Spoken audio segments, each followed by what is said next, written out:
Conflicting views on crime and social policies are creating a bigger divide between big cities and rural America, sparking efforts to secede across the country. Among them, a push in deep blue California to split into 6 states. In Illinois, 27 rural counties recently passed a referendum to explore seceding from the state. In Atlanta, there's a movement in the neighborhood of Buckhead seeking a break away from their city. And now, at least 11 counties in eastern Oregon have voted to move ahead with an effort to join Idaho. Matt McCaw is a spokesperson for Greater Idaho, the group behind that effort. Great to have you, Matt. We'll dive right in. So some may wonder why it's not easier to just move a few miles away and have the representation that aligns more with your values instead of moving through this lengthy process. So what do you say?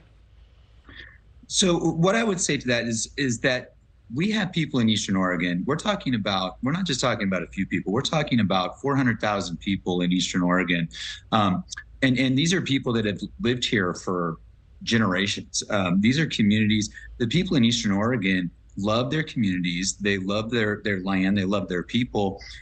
They just don't agree with the state government they're getting.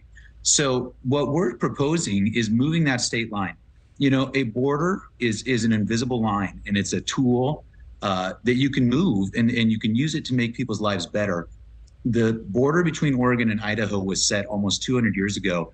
There was less than 50,000 people that lived in the state of Oregon when that was set. It made sense then. It doesn't make sense now. We could move that border and get the people in Eastern Oregon governance that they actually want and that matches their values. Okay, so to your point, and as you know, Oregon State Legislature would have to give up almost 2/3 of its land, as you mentioned, 400,000 people, and likely a seat in the House of Representatives. So what leverage do you believe you have on your side? Well, we think the most important reason that the state of Oregon would let us go is because it's what the people want.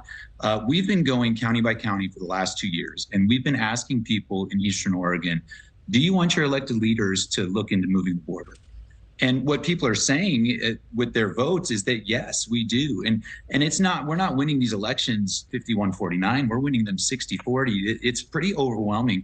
People in Eastern Oregon want to look into this idea. It makes far more sense for them to get government from Idaho because they're socially, culturally, economically, politically much more aligned with Idahoans than they are with Western Oregonians.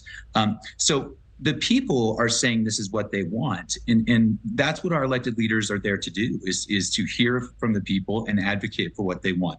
And it's not just the people in Eastern Oregon that are saying this. There was polling done in Northwestern Oregon in January of last year, and they asked, should the state look into this? You know, this is no surprise and no secret that there's this huge urban-rural divide in Oregon, and it's been that way for a very long time. People on both sides of the state understand that. And when that polling was done in Northwestern Oregon, 68% of people responded. They said, yes, we should look at this.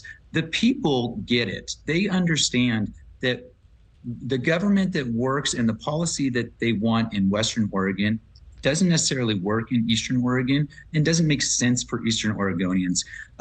So for those reasons, we should be trying to match people up to government they want.